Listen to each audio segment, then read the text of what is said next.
So I hope you're well. So just bear in mind, chillier weather as always, take a little bit more care. Take a bit more care, not just in the movement, but thinking about your posture as well. Cold tends to make us hunch down and curl over. What we're trying to do with the Tai Chi posture is really the opposite of that. So you can kind of counteract some of those sort of contracting qualities of the cold. So just thinking about your posture before we make the start with tapping. In particular, something I'll come back to, but this sense of just your hips dropping back, so you get this slight sense of a gentle pull on the lower part of your back, and at the same time draw your chin in so you get an equally gentle lift from the raising of the occipital ridge at the back of your neck. It's a very simple way of just sort of opening up a little bit, but without feeling that you have to sort of push hard at it or anything like that. So just rubbing your hands together.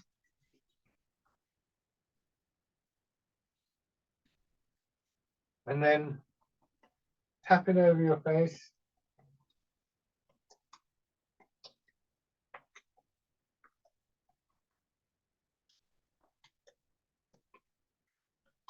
Over your head and neck.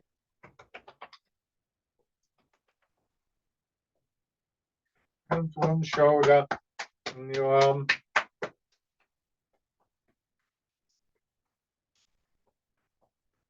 The other side.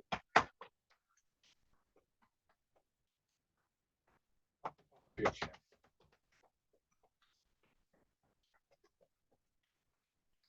Belly. And the legs.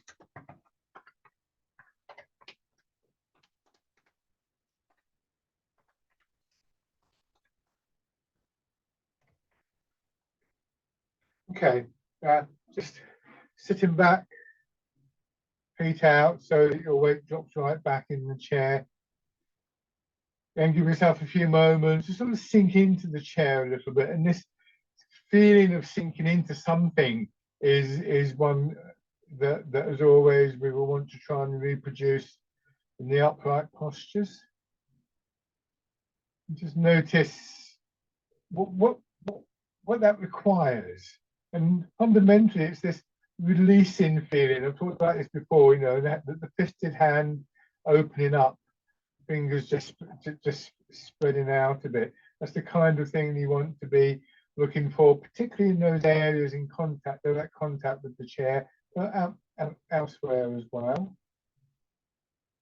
Notice any changes that you feel through your body and your breathing, or you know, maybe some feelings in your shoulders or your ribs as you do that.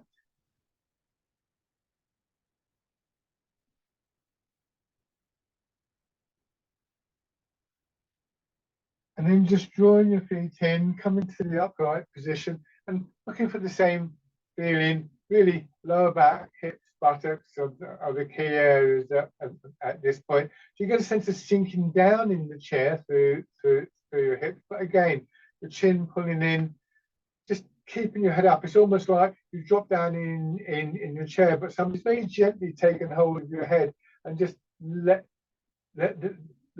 your body weight sort of draw the spine out. These ideas and these initial movements that we do, the joint rotations, are a really good idea, particularly in the colder weather. You know, you wake up in the morning, maybe do a bit of tapping before you get up, but you get up and it's, you know, the house is chilly, that kind of thing.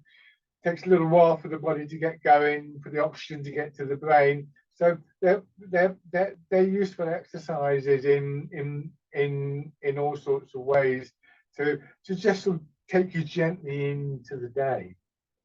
So turning your head, remember that feeling of your chin being gently pulled back. It's not your neck bending, it's your head. This is exaggerated, but you know, push my chin out, it's this. So I'm not going from this to this. I'm going from this sort of chin jutting forwards to this, where my chin pulls in, almost like I'm trying to hold an apple or whatever underneath my chin. The overall effect of this, I've talked about for the pearl necklace. If you imagine a sort of necklace or a string of beads or something like that, especially if you can imagine them on a slightly elasticated thread, you pull either end and it just spreads out a little bit. This helps your mobility, and as I said, sort of like gets this sense of just lifting you slightly, opening you up slightly.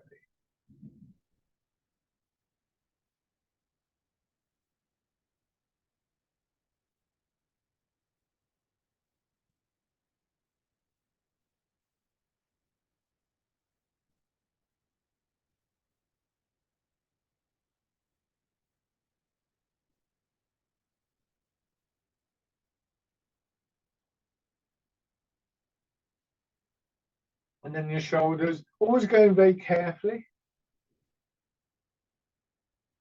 When you start a movement, the initial question should be, does this feel comfortable? How far can I make the movement? It might just be that to start off with. Get a sense for your range of movement. Actually, muscles will always be a little bit resistant to movement, and we don't want to strain against them.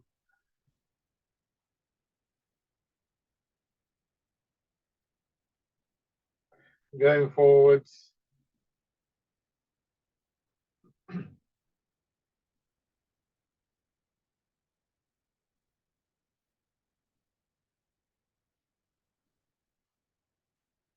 Hands down to your sides, winding your arms. Another thing that it's good to notice is that as we start to move, movements like this, you can feel the connection to the muscles of your chest and your upper back, the opening and closing in your rib cage, shoulder blades. So we bring those other parts of the body into the movement, which spreads the load, spreads the effort through your body a little bit more. And that helps with not just making the movement, but with any circulation patterns and blood and energy that the movement can encourage. And then winding up.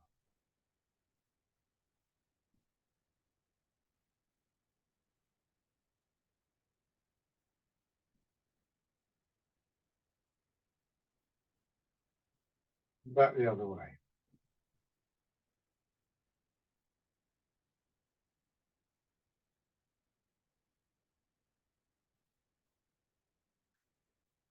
So when we sit, let me just get a pole to demonstrate this.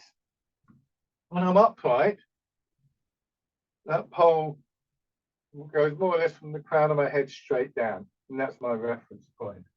When I'm seated, because I'm angling forwards very, very slightly, I'm a little bit forwards of that in my head, but still you can see if I do this, yeah, there's still that straight line there. And when I tilt forward, this is what I'm doing. So I've still got that sense of a pull through the crown of my head. And then this. It's not going to be this. It's this.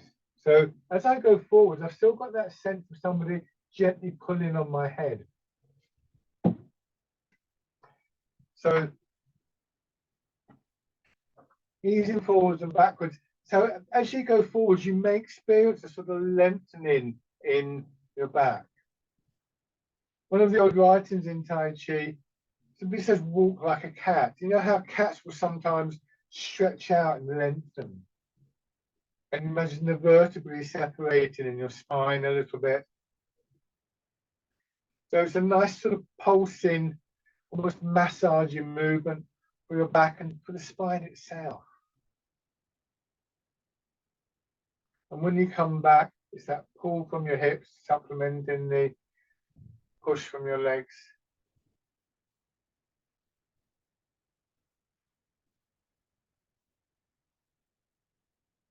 feel, particularly in your lower back, most likely as you go forwards, you'll start to feel the pull on the muscles there. Just make sure that you're not reaching that point of gripping, tightening. Use those as the measures of how far you should be moving, rather than having some idea, I should be getting my head here or something like that. This is not a competition. You're certainly not competing with yourself. So you're not competing with what maybe you could do last week or whatever. As always, we want to progress. We want to feel that the movements are getting better, that our range of movement is one of the benefits of the art as it increases and so on and so forth. But from day to day, that's never going to be the same. You know, over a period of weeks and months and years, we can experience that. But particularly with the onset of colder weather, it takes a while for us to adjust to that.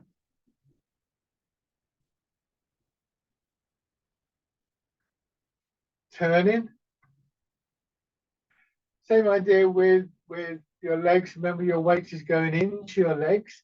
That too requires adjustment from your muscles. Means that you want to be able to just release around your knee a little bit. And that takes time. The knee joint has to warm up and so on and so forth. So all of these things are things that we should be thinking of taking into account, ideally at the start of the day, and other times in between, of course.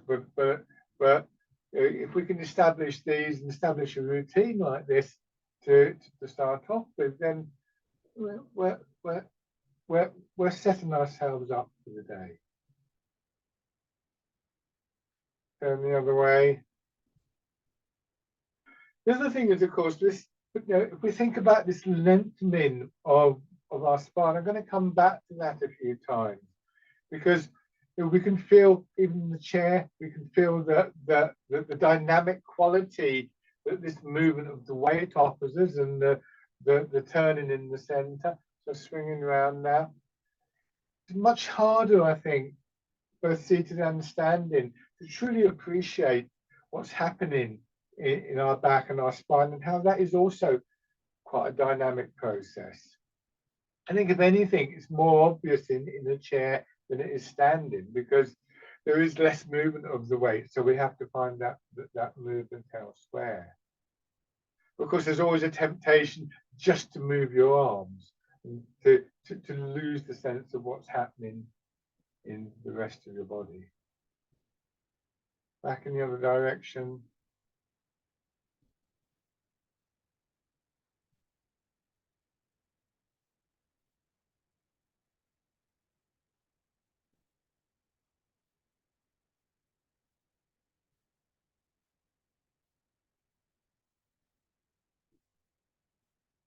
Come back to the center.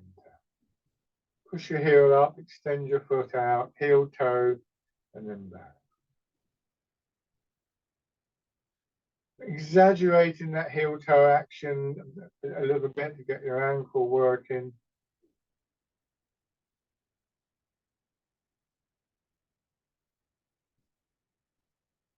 And then on the other side.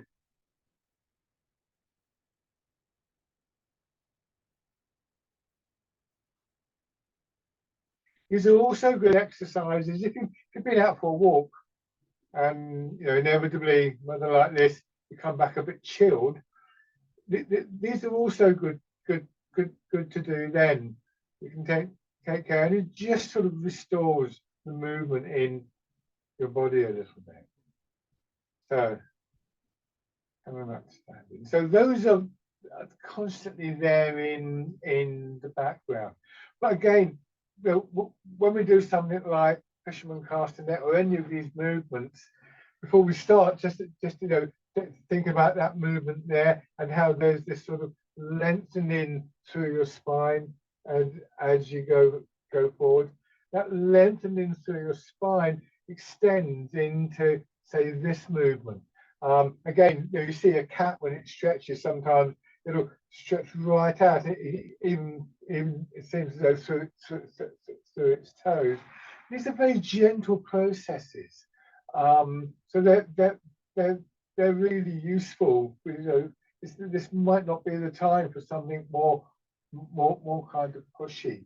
So on the position, bird folds its wings, weight back, hands facing forwards, easing forwards, and pushing back. So the emphasis in our practice will change according to the environment that we're in and the temperature and so on and so forth. If you have the means to go outside and be a bit more energetic, then that's always nice. But sometimes when you're outside exercising, doing Tai Chi in weather like this, it can feel as though you're spending as much time keeping your temperature up as you are actually doing Tai Chi. So, you know, it's useful to think about these things. These are exercises that can be simply done indoors.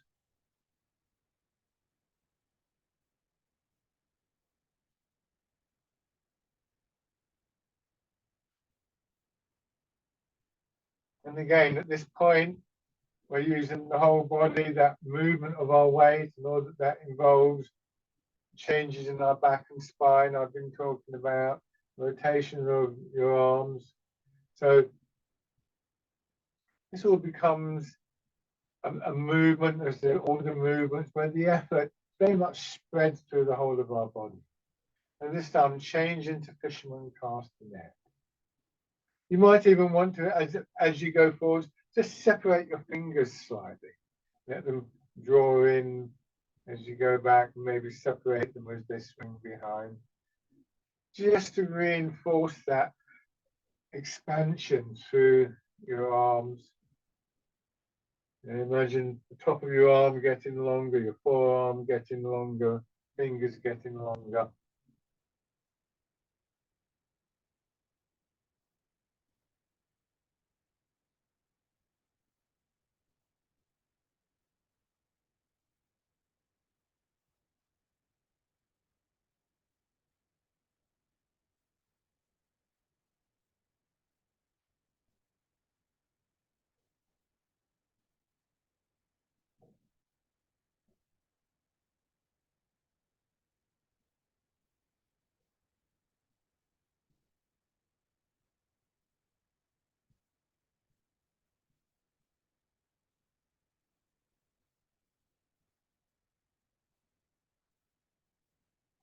And then rolling the ball in, we can feel that lengthening spine and through our arms here as we start to pull back, and then everything contracts in.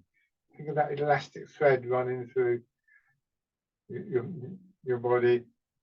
Before it gets too tight, just is allowed to contract.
And then pigeon spreads its wings.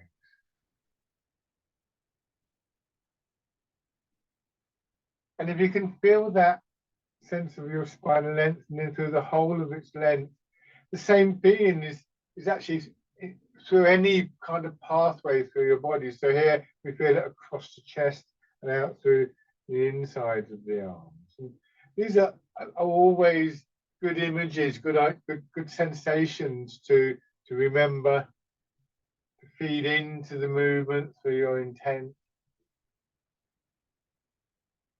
And indeed, no, it's not just in the colder weather, but in many ways, I think that sort of feeling in your your body is a good way of relating to this idea of the energy in the movement.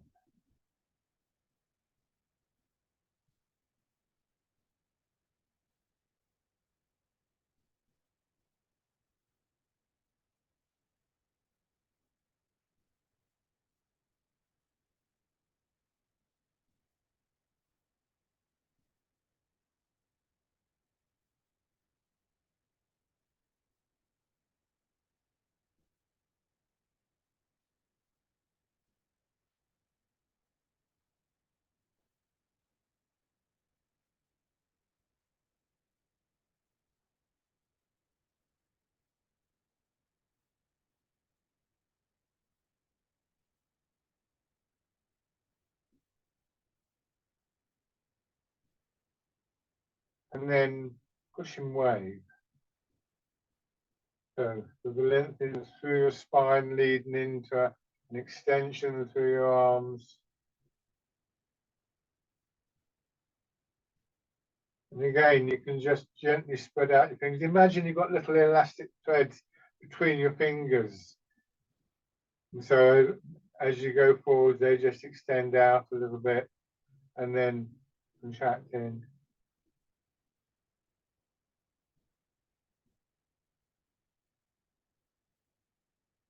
This gives us a very different perspective on the movements and how we work with things like the range of the movement without losing the quality of the movement that we're looking for.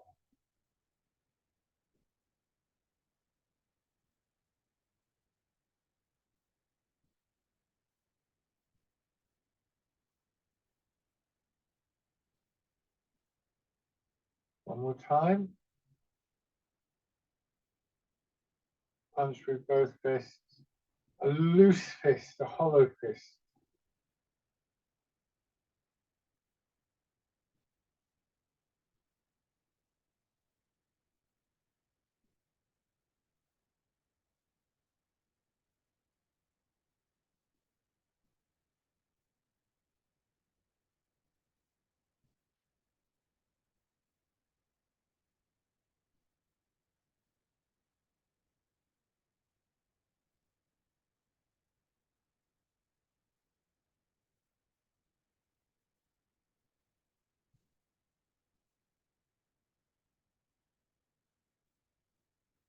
Turning your hands out.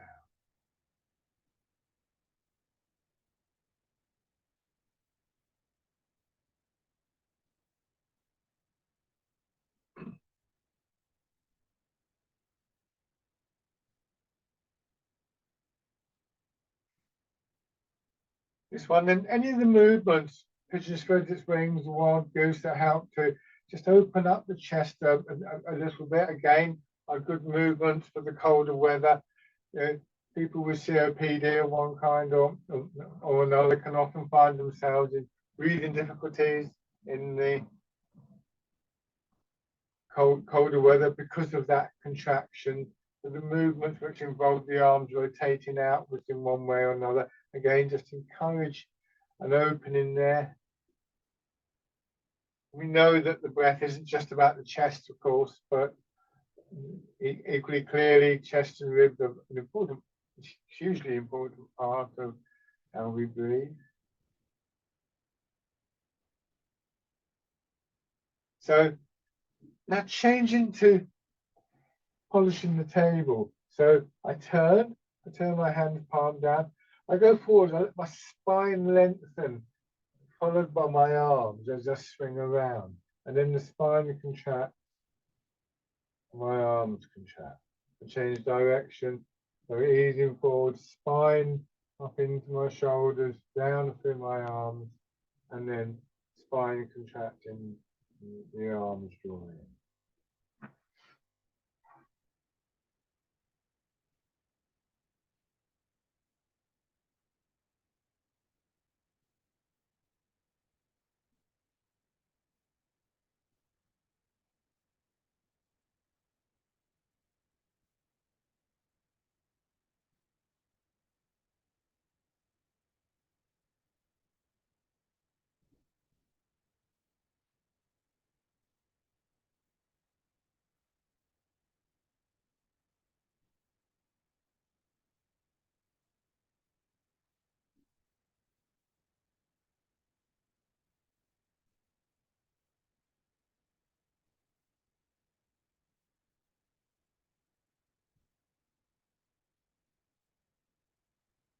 One more time. So for the vertical movements, bringing your hands down, and before you try and move your arms, just try a couple of times that little push down through your hips and your feet, and just think about that lengthening and contraction in your spine. You may find that your head and shoulders go up a little bit, but that's not really the point of it. The point is to feel that movement up and down through your torso. It's that movement that will move your arms.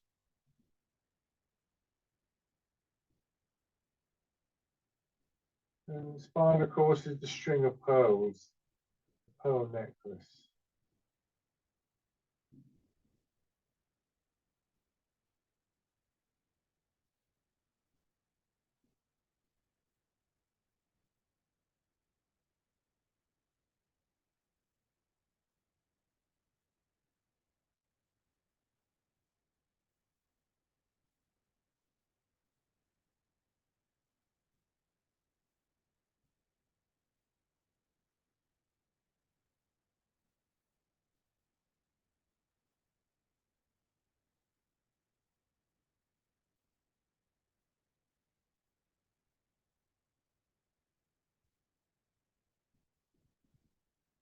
And then changing to the wild goose, doing that movement across the chest and your upper back, because again, from the side, you see where my hand, I can't do both hands here, but there, see where my hand is there, not there, that pulls, that tightens up your back.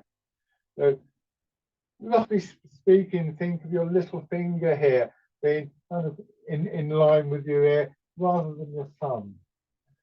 Just giving that slightly concave feeling in your chest. These are things that we should be paying attention to anyway.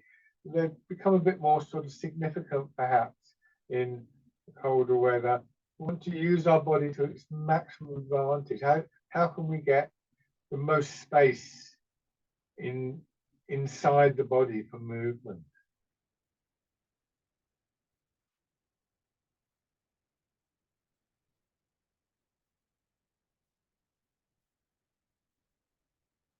And then part in the clouds.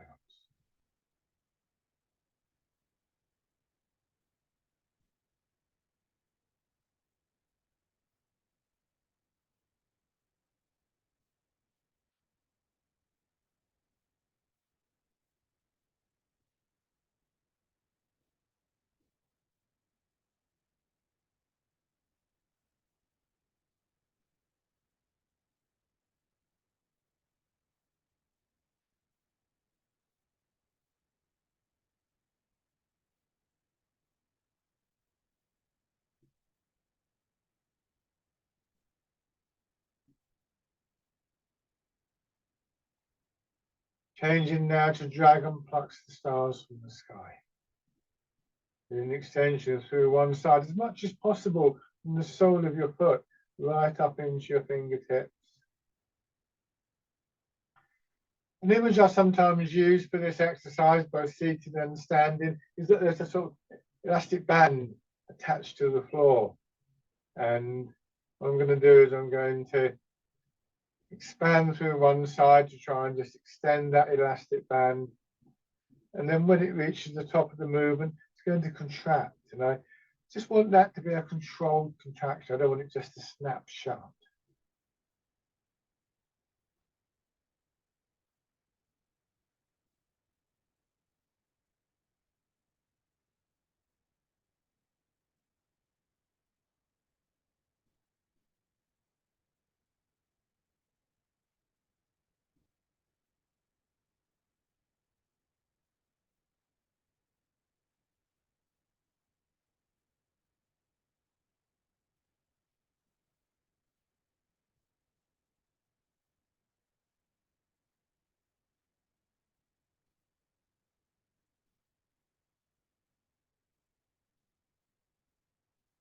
We want more of these on each side.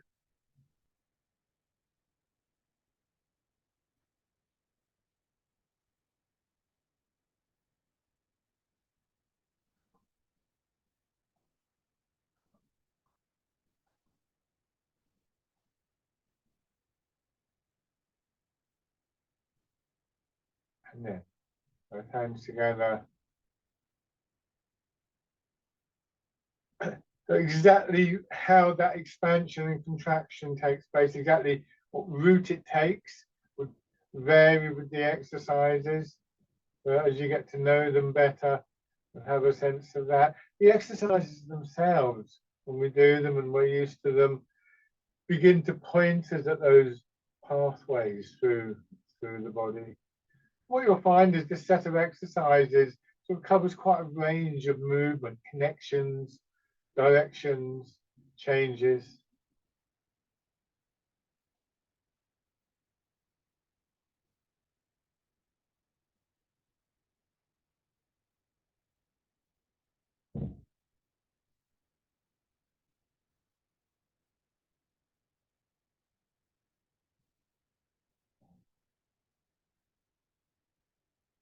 Again, one more round.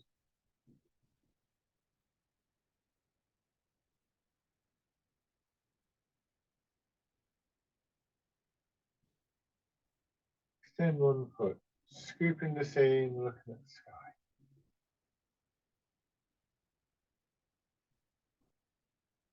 Then we feel that extension through the front of the body. So we started off talking about feeling the lengthening, the spine, and so on and so forth.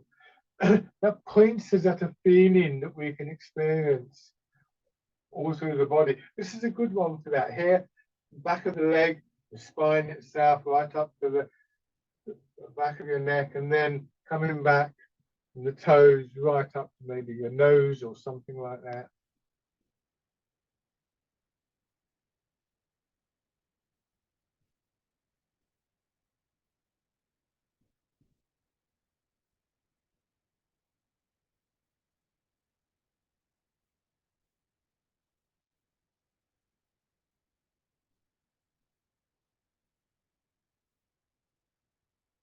And then hands rested.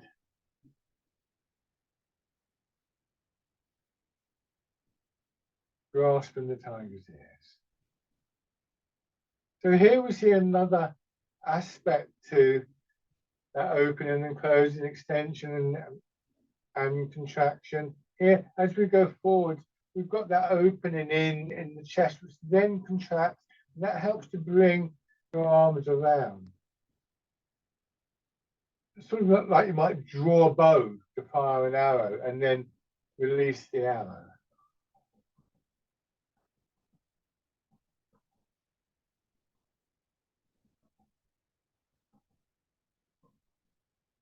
On the other side.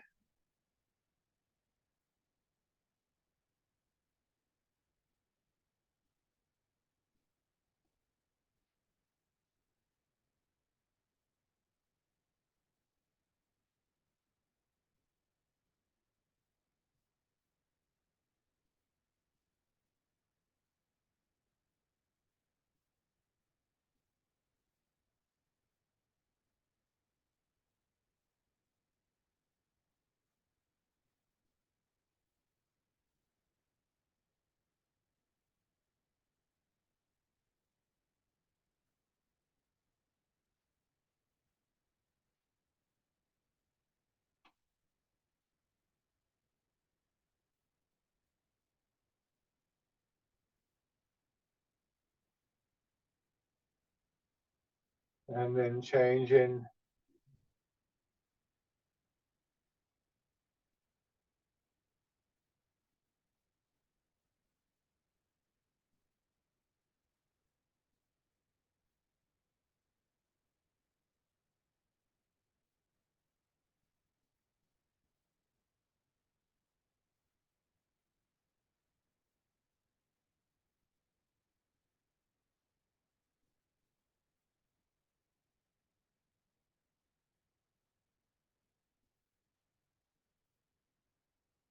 One more time.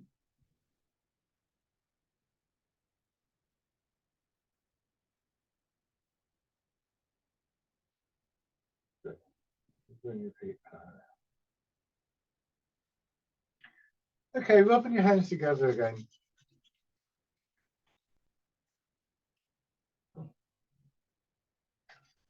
Tapping over your face.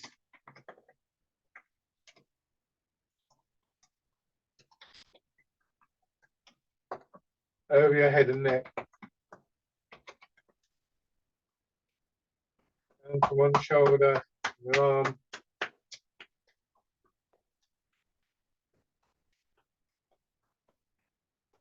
Side. And the upper part of the chest. Your belly. And your legs.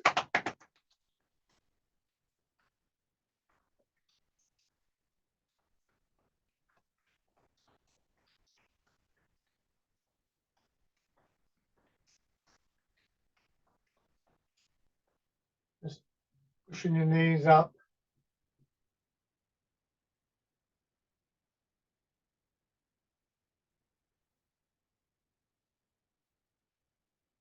And then around.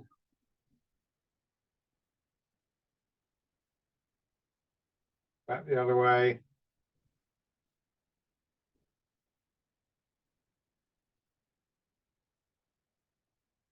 Okay, and then standing.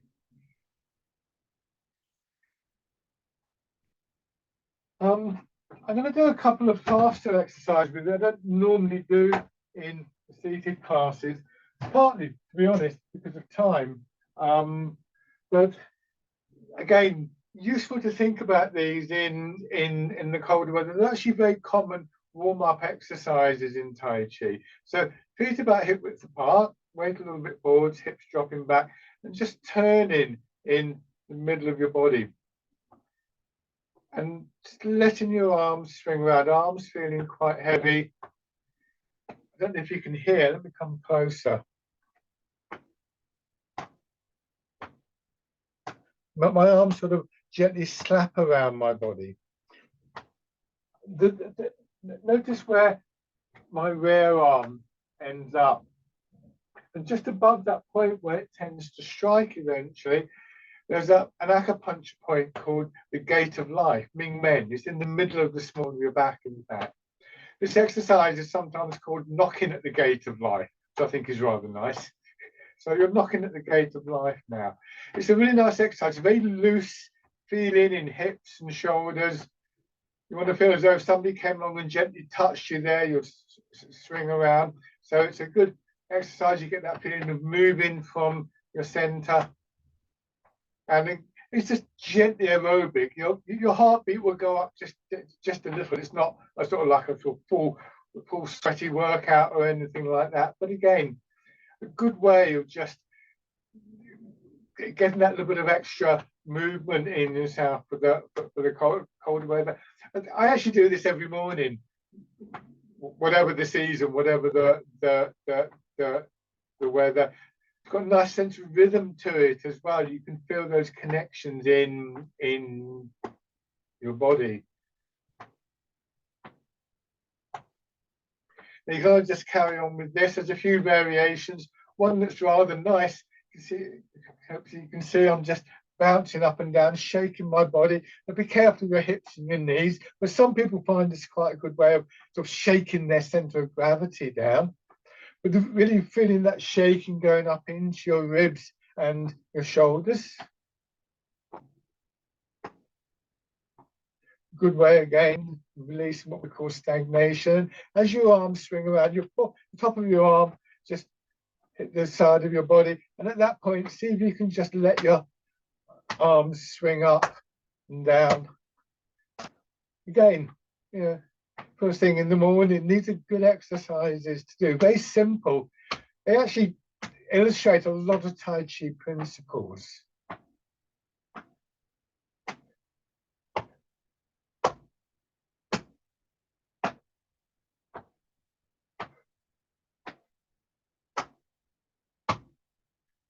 Keep the shaking going. Bring your hands onto your back. If possible, palm in, just resting on your kidneys above your hips, pressing in a little bit. If that's not comfortable, do it with one hand and swap over, or use a different part of your hand, but ideally the palms of your hands. And this is just targeting, using that shaking movement to target the lower part of your back and your kidneys. has the delightful title of shaking the body and massaging the kidneys to ward off illness. It's great. It's a great name. I think it loses something in translation. Another good one, particularly for the lower back. Stand back a little bit. And then the final variation on these, just let your hips drop, bring your hands out. Not dissimilar to cow gazes at the moon. Just have your hands at a comfortable height, but no higher than your shoulders.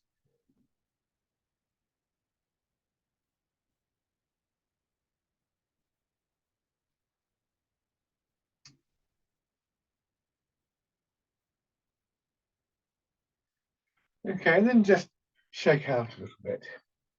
So yeah, as I say, I don't normally do those. It's time really to do it to do every exercise. But I thought it'd be useful for you to all do those. Again, just adds to the range of exercises. And again, particularly in the chillier weather, you know, we have to bear in mind that take that into account. Now, have a slightly wider start. Let's do a few rounds of why tape offers truth to remind you of the sequence. Just moving your weight from side to side a little bit, letting your body turn as it does.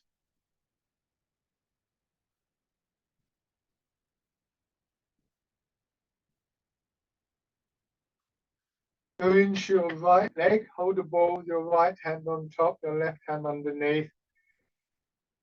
Push into part the wild horse's mane, and we feel that opening again that I described earlier. Need to go back a bit, I'm sorry. There. And then we just let that close, bring in the right hand in, drop your left elbow down, pull back. There's a little bit of a turn there, but now you turn towards your left hand and push forwards. Coming over, scoop underneath with your right hand, do the same thing on the other side. Open, close, open, and close. One is quite a big opening and closing sequence. The other one, much smaller, but still very much there, with that lovely sort of pulsing movement through the body.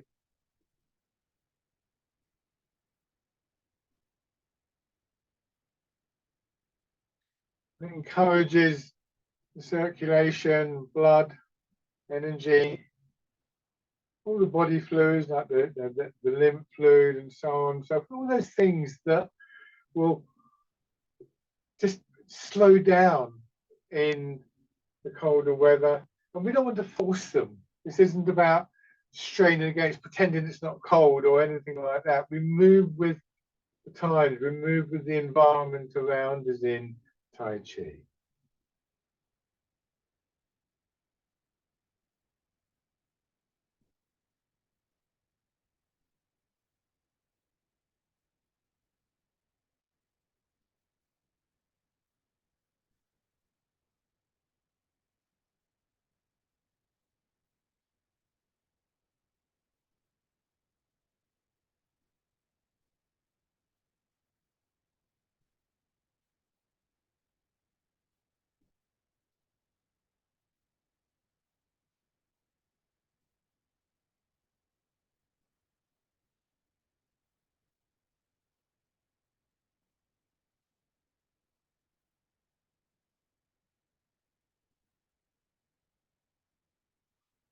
Let's do one more round on each side.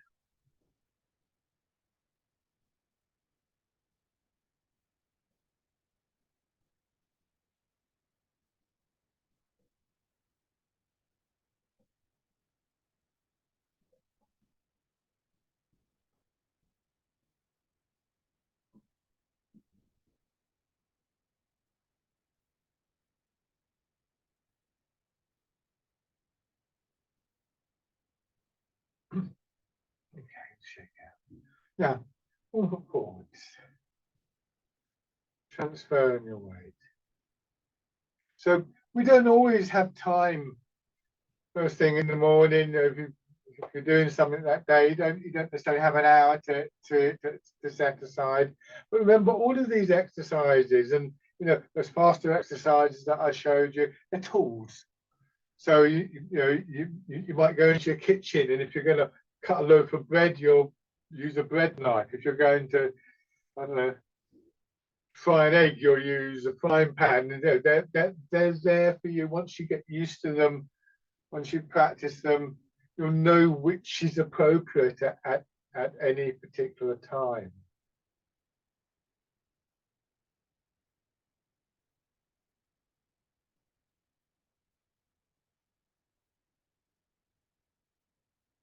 Raising your toes and your heel. I mean, you might even feel that it's okay to go outside for a few minutes and do those swinging exercises that we did earlier. And you don't want to spend a long time out there when it's frosty, but it's quite good to get out, isn't it? So you can do them in your garden quite easily.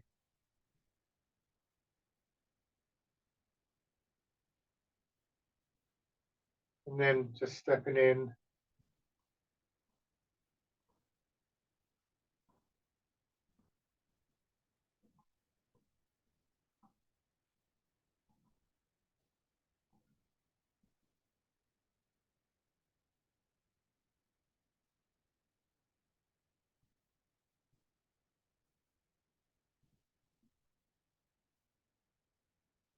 On the other side. So mostly what we do in these sessions is done slowly.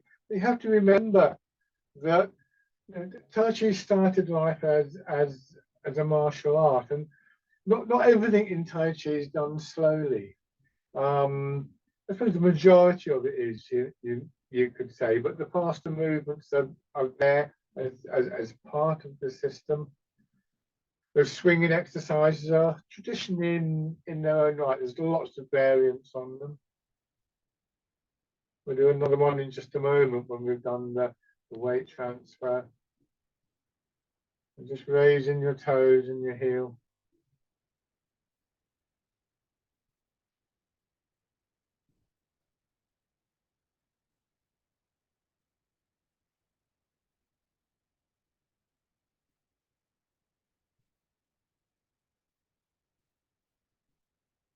And then stepping in.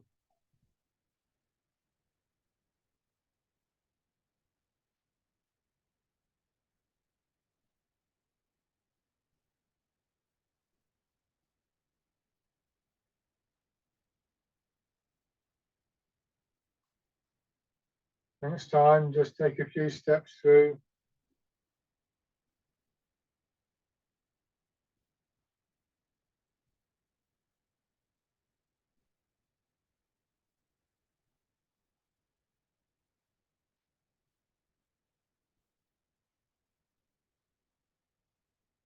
Change direction.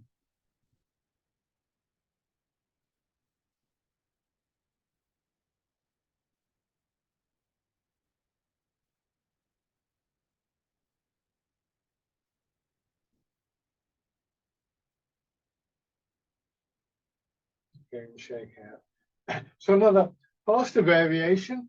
You go into the normal bow stance, moving your weight forwards and backwards, and just letting the center of your body turn. Again, don't go mad at this, but a little bit faster. And again, actually, there's things going on here, the rhythm of the movement, the way the center of your body turns. It could turn either way. For the moment, don't sort of bother about which way it is. The way that the transfer of your weight and the turning in your center combine to move your arms. So it's very much Tai Chi, and I sometimes do spend quite a lot of time on these exercises with boots because I think they can be easily overlooked.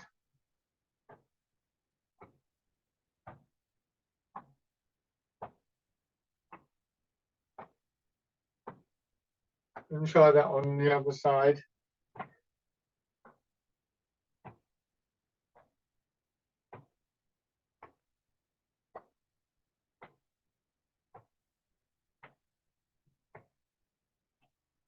And just shake out.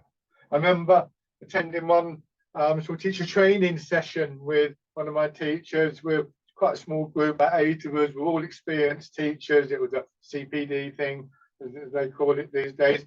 We're in this lovely place outside. It was summer, and we started off doing this. We were standing around in the circle, and Claude just let us get on with it. He watched us. He was doing the movement, and after about 15 minutes, he turned around and he said, "Let's take a look at this exercise, shall we?" And we spent the next hour and a half on this one exercise, breaking it down, looking at the nuances of it, and that was fine. Except about 6 weeks later, we were all back there again, doing the same thing again. And this time, he only took about 10 minutes to look at us and say, "Have a look around, see who you think is doing it right." And of course, none of us were. So this is a group of very experienced Tai Chi players. And yet that one simple exercise had a whole depth to it. So I should probably do them more often with you, but as I say, time does restrict these things a little bit. They'll be on the sessions being recorded, so they'll be on YouTube if you want to just review them. But for now, coming back to the bow stance, it's a little bit slower. Fisherman cast a net, but maybe there's a memory of that connection between legs and upper body, that rhythm, that resonance in the movement.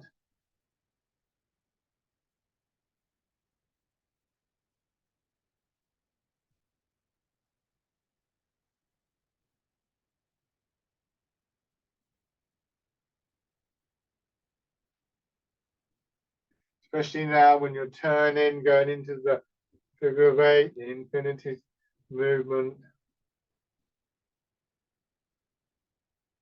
And your arms respond to the turning of the center, transfer of your weight.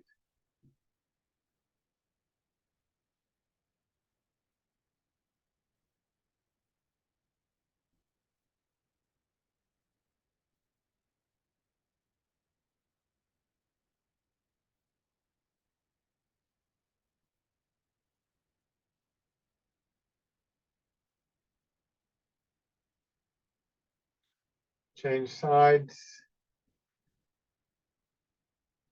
Fisherman cast the net.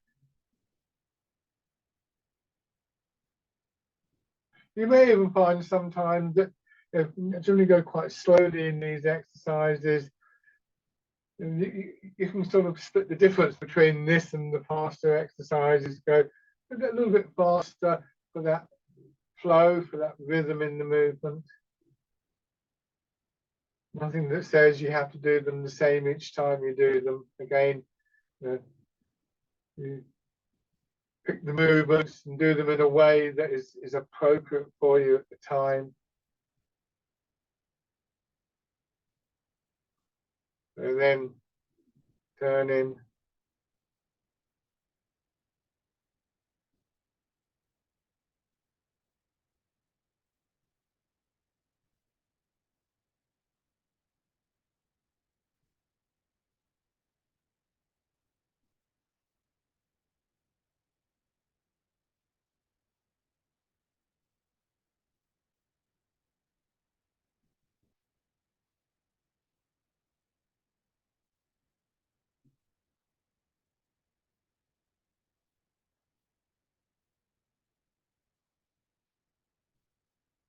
Turn the front foot out a little bit. Take a few steps forwards.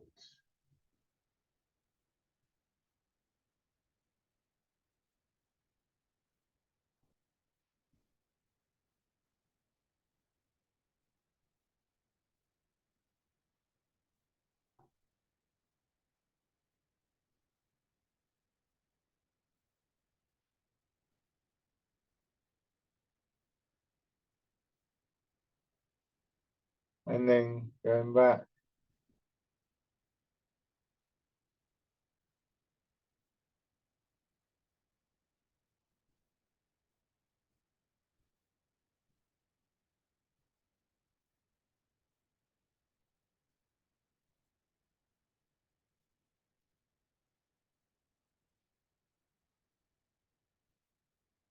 And bring your feet parallel. Shake out. Go back to your chairs then. Yeah.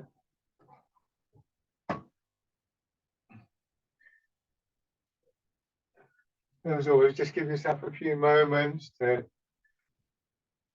restore your posture. Again, if you practice, sort of say that's knocking at the gate of life. Now, you can't really do it in a chair. This is the trouble. I had experimented with doing it in the chair, but I keep knocking my arm on the chair, which is uncomfortable to say the least. You could do this one in the chair there, with your arms up like this. You just hold them down there. You don't get quite the same looseness in your shoulders. Again, you do get that slightly faster movement. Actually, I hadn't think of it. That is actually quite a nice exercise. I might try and introduce that in the Chiliya, where there was part of the kind of preparation for the classes. But now, just letting your hips settle, shoulders drop, hands down to your sides, and embrace tiger, return to the mountain.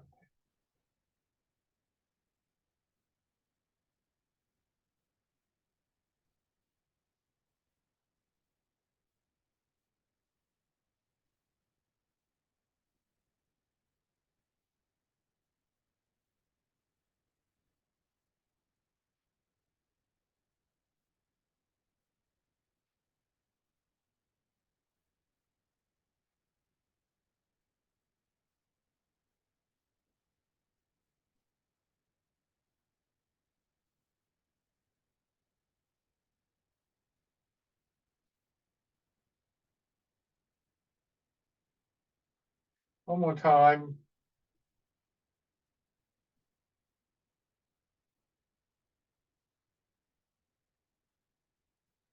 And rest.